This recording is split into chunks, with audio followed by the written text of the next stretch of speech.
Был момент пика славы, когда ассасины думали, что добились своего и уничтожили зону. Ох, как же они заблуждались в тот момент. Каждый человек знаком с большим выбросом, который произошел 10 июля. Но мало кто знает, что произошло на самом деле. Никто понятия не имеет, как именно так сложилось, что появился такой выброс. Присаживайтесь, и я все вам расскажу. Для тех, кто не знаком с предысторией, советую посмотреть ролики на эту тему. Ссылочки будут в описании. Начну я рассказ с того момента, когда Орден уже сбросил ядерную бомбу на зону. Все шло по плану, как по маслу. Но было одно «но». Ассасины не учли один небольшой, но важный момент. Все это происходило в аномальной зоне. Вся энергия от взрыва перешла в аномальную форму невиданной доселе мощности, спровоцировав самый мощный выброс за всю историю. Этот выброс нарушил все существующие законы физики и вызвал цепную реакцию, распространившуюся далеко за пределы зоны. В результате выброса образовались новые, доселе невиданные аномалии. Воздух искрился электрическими разрядами. Время и пространство стали искажаться, а гравитация меняла свою силу и направление в непредсказуемых местах. Люди, оказавшиеся в зоне, начали замечать, что их восприятие реальности стало нестабильным. Появились слуховые и зрительные галлюцинации, а некоторые утверждали, что видели прошлое и будущее, наложенные друг на друга. Также открылись новые нехоженные тропы, а старые местами были заброшены. Орден ассасинов, понимая масштабы катастрофы, предпринял попытку скрыть свои действия и начал придумывать новый план. Но сначала им нужно было заново накопить силы и средства, чтобы восстановить свое влияние и могущество. Сегодняшний рассказ будет о нашем самурае, который давно нашел свой путь в Ордене. Сегодня станет понятно, как он и другие члены Ордена восстанавливают свое состояние. Раньше я уже проводил такой челлендж, когда был еще старый Янов, а сейчас пора протестировать это на кузне. Для тех, кто не в курсе и не смотрел первую часть, суть в том, что я без оружия, в слабой броне и с одним ножом буду фармить миллион на спотах. Единственное, что я беру, это закуп с аптечками, бафами и пластинами. Но если вы хотите увидеть это в еще более хардкорном режиме и без закупа, то с вас 1000 лайков под этим видео, и я начну работу над этим. В этом челлендже я буду в основном фармить споты людей и мутантов. И не буду фармить протки с сигналами, лишь иногда активирую несколько прота, но не более. Такая условность должна сделать фарм еще сложнее. Кстати, весь этот челлендж я проводил на стриме. Кому интересно, залетайте на мой Twitch. Там я буду стримить StalCraft. Вот такие интересные челленджи. И не только. Еще у меня есть телеграм-канал с новостями и розыгрышами, а также Boosty и Patreon, где я дублирую ролики с Ютуба, если вдруг что-то случится. Также они выходят там на день раньше, чем на самом Ютубе. Думаю, с формальностями я закончил, и пора приступать к забегам. Итак, первый забег. Закупился и погнал. Прибежав на кузню, я сразу пошел прямо, так как рядом не было спотов, и пришел к наймам, которых начал резать. На самом деле, я думал, это будет чуточку сложнее, но почти все боты умирали от 2 быстрых ЛКМ.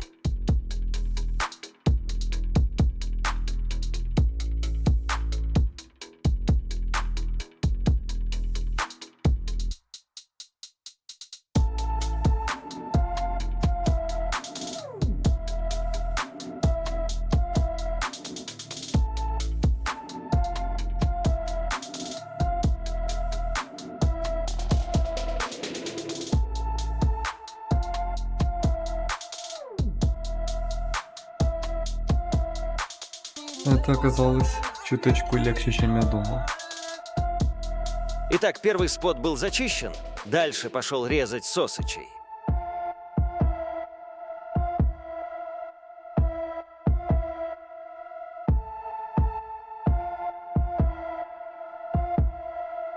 Ну и после этого опять пошел на тот первый спот, так как он заново зарезался.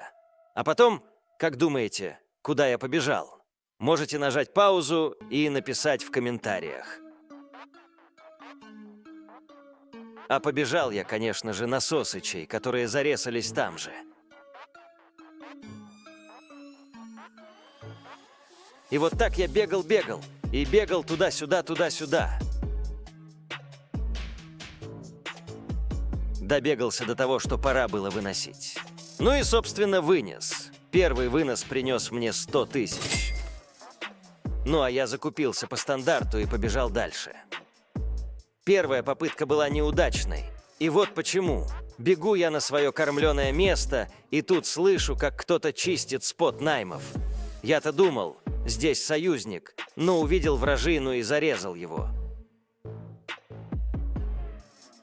Ну, почти. Если бы он меня не положил, когда сам упал, все бы получилось.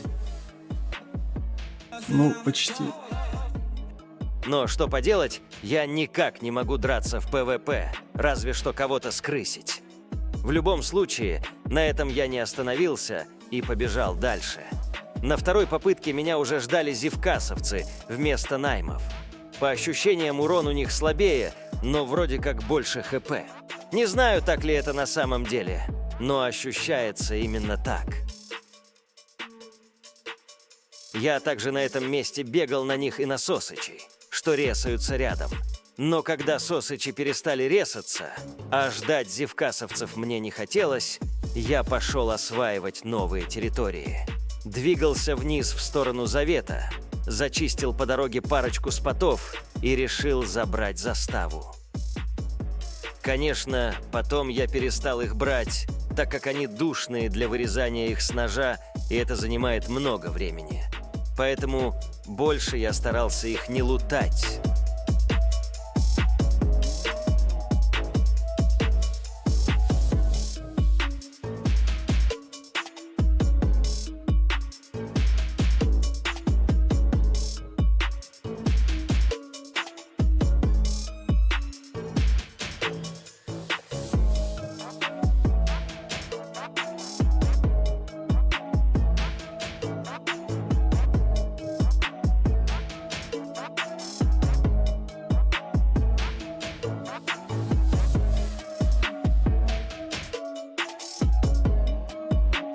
А, они еще не подходят.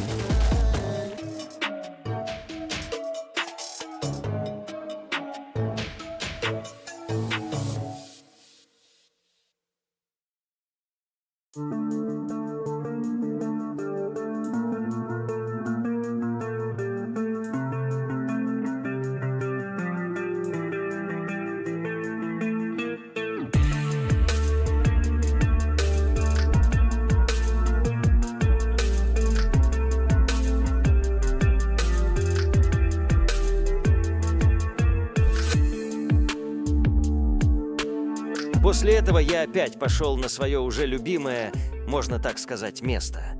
Залутал тут все еще парочку раз и пошел на вынос. В этот раз он мне принес 166 тысяч. Вещи с убежища я, кстати, не считал в сумму продаж. Они компенсируют деньги, потраченные на закупы. Ну а тем временем я погнал уже в третий забег. По сути, все опять было то же самое, как и мой алгоритм действий. Фармил я себе заветовские споты и вижу челика. Нет, не один, там коечка. Я думал, я уже труп, но благо он не побежал за мной.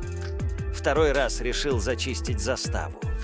После этой заставы я уже 100% решил, что больше не буду их чистить, так как споты намного проще, быстрее и выгоднее.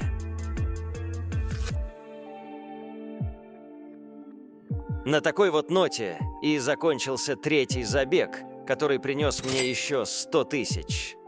В 2 следующих забегах не было ничего примечательного. Просто один и тот же фарм по выверенному маршруту. Иногда я умирал от ботов, но потом все равно себя залутывал.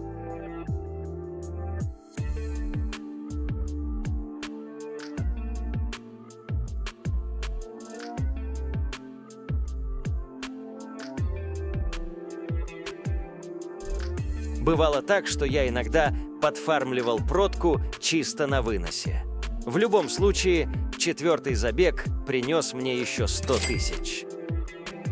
В 5-м забеге, да и на протяжении всего челленджа, приходилось постоянно убегать, как только на мини-карте будет 2 и больше. И не всегда это меня спасало.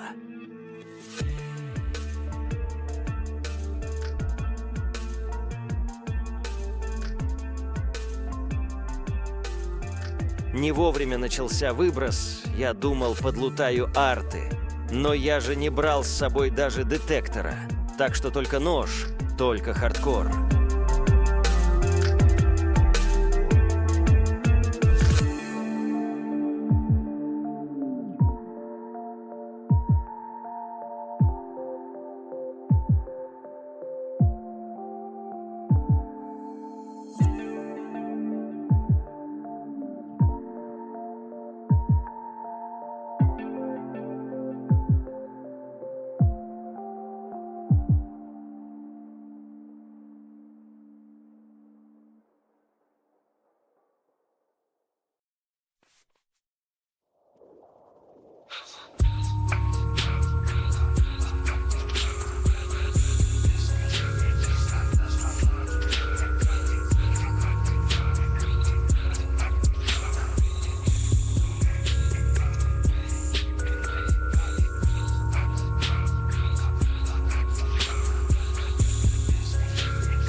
Подлутавшись, я вынес, и 5-й забег порадовал меня 120 тысячами. Все остальные забеги происходили по предыдущим сценариям. Фарм, смерти, выносы. Чем дольше я делал этот челлендж, тем больше уставал, чаще умирал и дольше фармил. Но в любом случае, я все это завершил.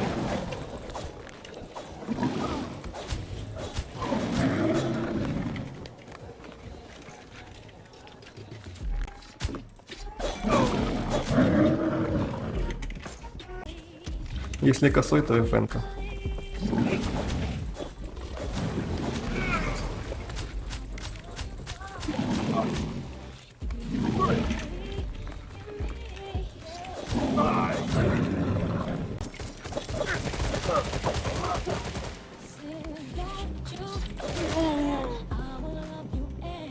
Мне она лучше смотрится анимациями, нежели бартерная катана.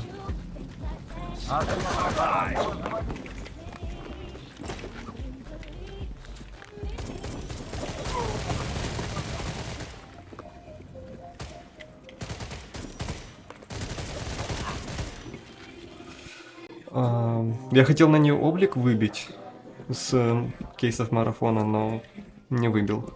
Облик классный.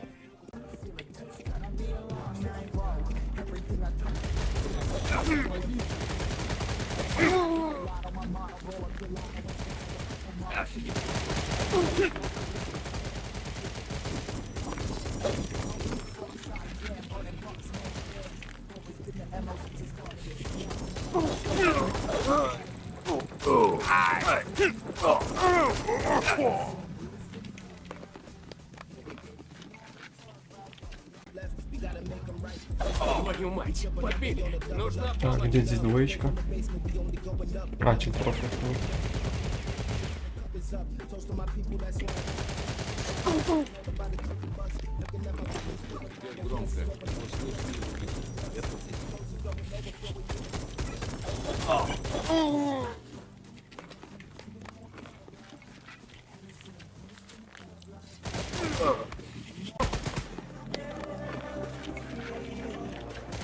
чистят споты долгошей, значит там вроде.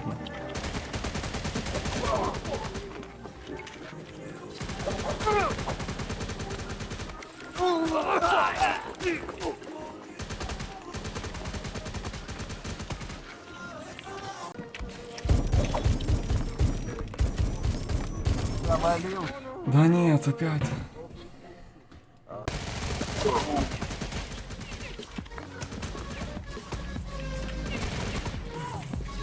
А, уже 3 часа стрима. Как же быстро не время.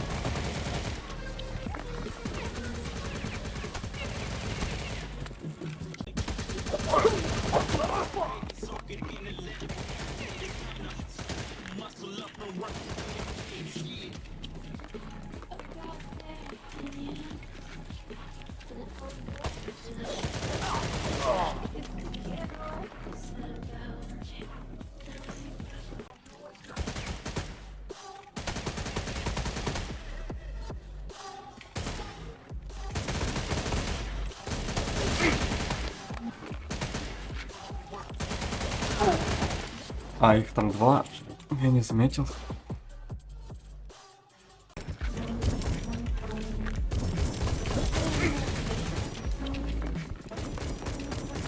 Да чё вас опять так много?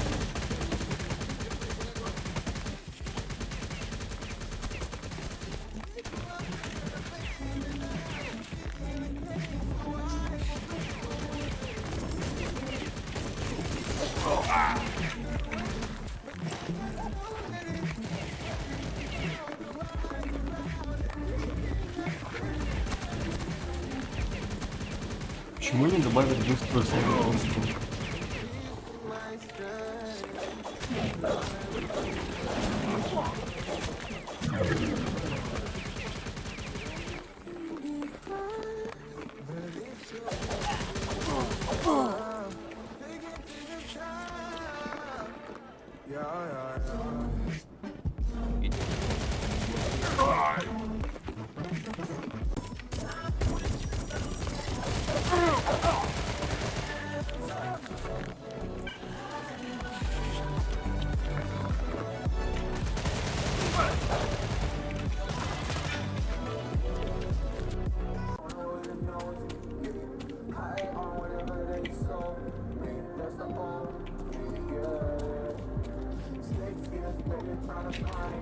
Ну, 300 это немного, в принципе. Одна ходка на лабиринт какой-то.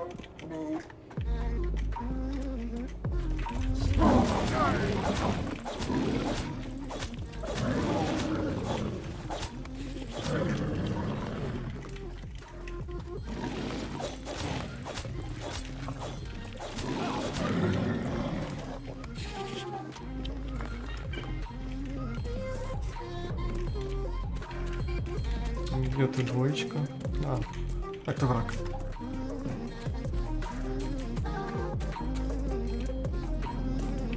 Мне смерть.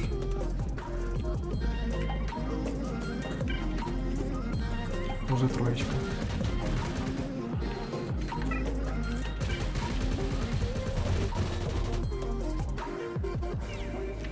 Как отсюда сбежать теперь?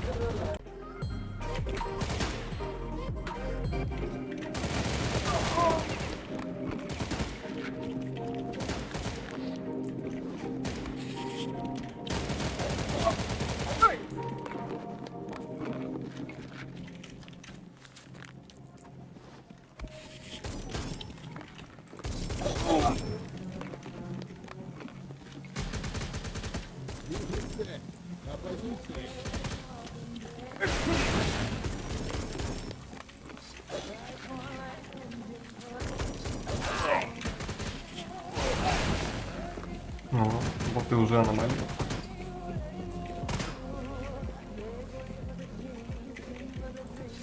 То есть воронки они раньше обходили, но чтобы электро.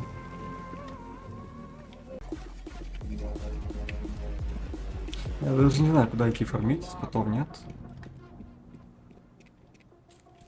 Бегаю через полкарты, чисто для того, чтобы один спот зафармить.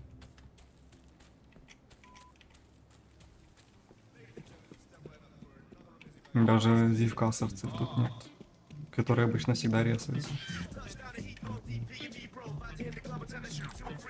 Шестой забег принес мне 115 000. Седьмой – всего-то 86. Восьмой – 136. Девятый – 140. Что ж, друзья, весь челлендж занял у меня 4,5 часа, даже чуть больше. За это время я заработал 1 миллион 57 тысяч денег и совершил 9 выносов. На самом деле, денег вышло чуть больше, так как я не учитывал ресурсы для убежища. Их я просто складывал на персоналку. По сути, эти ресурсы компенсировали затраты на закупы. Изначально я думал, что будет немного сложнее, но вышло как вышло. Если вам понравился этот челлендж, и вы хотите увидеть еще больше таких, то подписывайтесь на канал и ставьте лайк. Напомню, что все эти челленджи я стримлю на Твиче, ссылки будут в описании.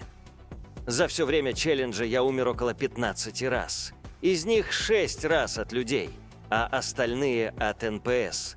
Эти цифры приблизительные, потому что пересматривать 5 часов материала просто лень.